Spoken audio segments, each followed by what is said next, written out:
So you disregard, put aside that thing called love. Perhaps that's the most wonderful thing if one has.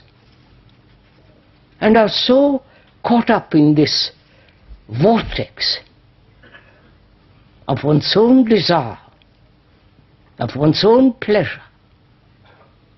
Right?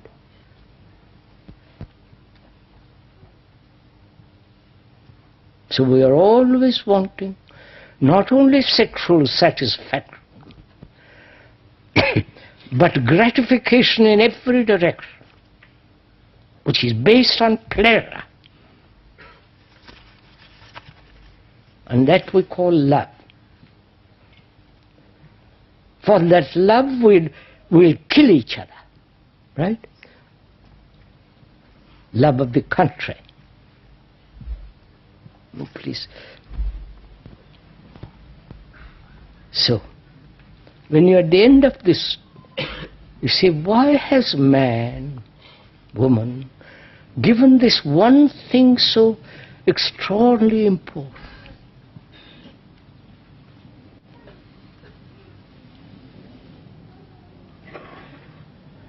All the magazines and all that was happening. Why?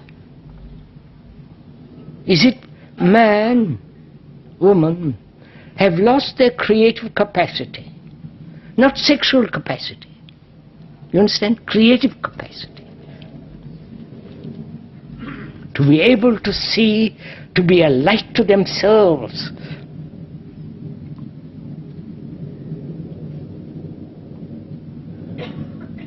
Not to follow anybody. Not to worship any image, illusion, belief.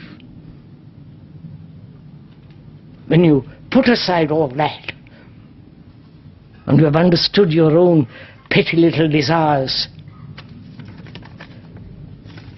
which is your own sexual demands, gratifications, then when you see all that, have an insight into all that, then out of that comes creation.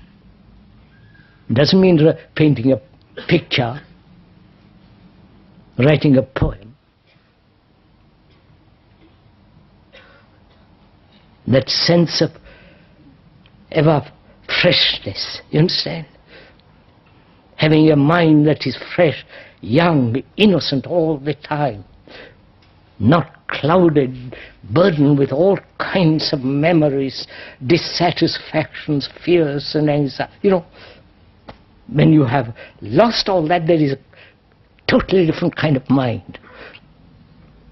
Then sex has its own place.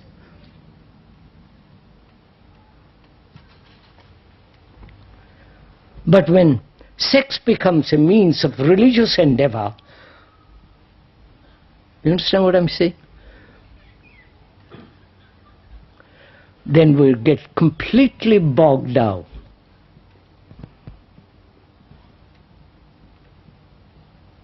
Apparently,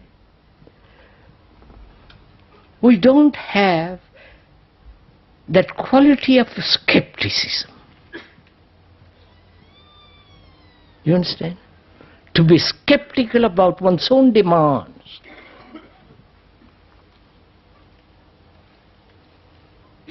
To question, doubt these innumerable gurus.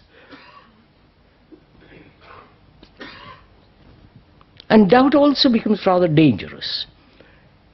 Because if you don't hold it, then you doubt everything. Then there's no end. It's like having a dog on a leash.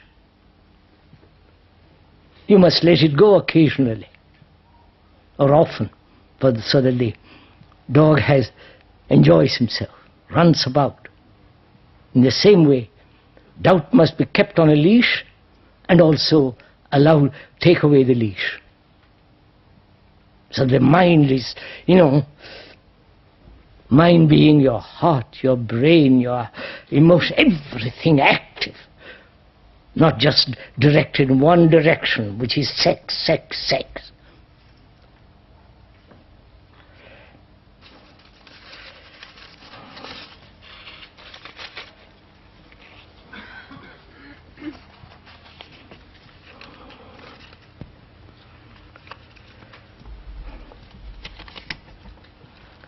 Can thought be aware of itself as it is taking place, or does the awareness come after the thought? Can consciousness be aware of its whole content? I'll read once more. Can thought be aware of itself as it is taking place, or does the awareness come after the thought? Can consciousness be aware of its whole content?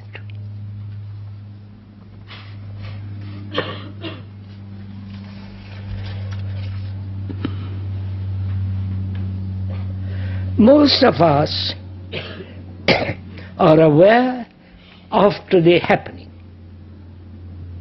right? After the incident, after an action.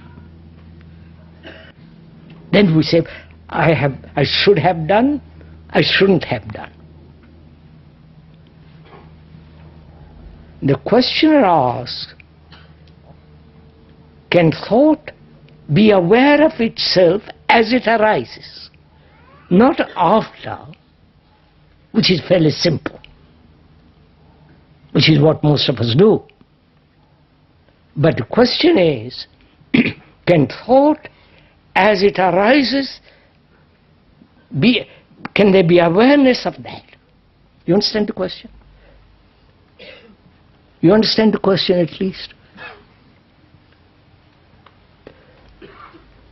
Can you be aware, please listen to this, of your thought? That is, can thought be aware of itself as it arises?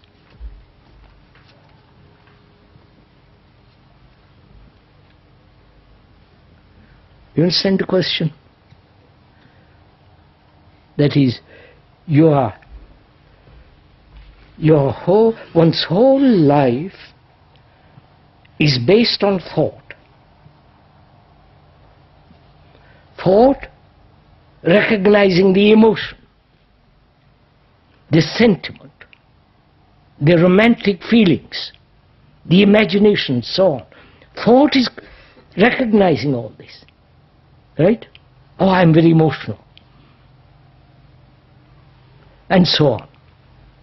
Now, thought is